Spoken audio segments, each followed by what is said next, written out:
बाबा जी के वंशावली नहीं थे। दुकुलदास, शगुनदास, मेदिनीदास, पवित्रदास, योगीदास, यहाँ तक के मेदिनीदास के बाद महमूदास, महमूदास के बेटा बढ़िया सुंदर ननकू मनकुआ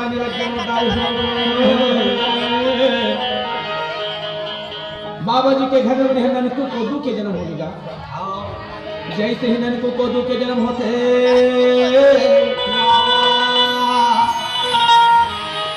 गिरफ्त में सहजन सहा ननकू मनकू मन के आएगा।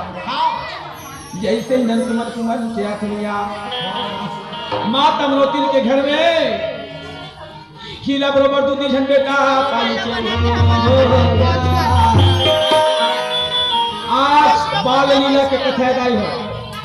आज का के कथा है तीसरा दिन। जोर से बोलो ना।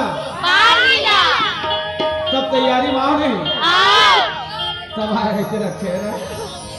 तो आज बाल लीला की कथा है।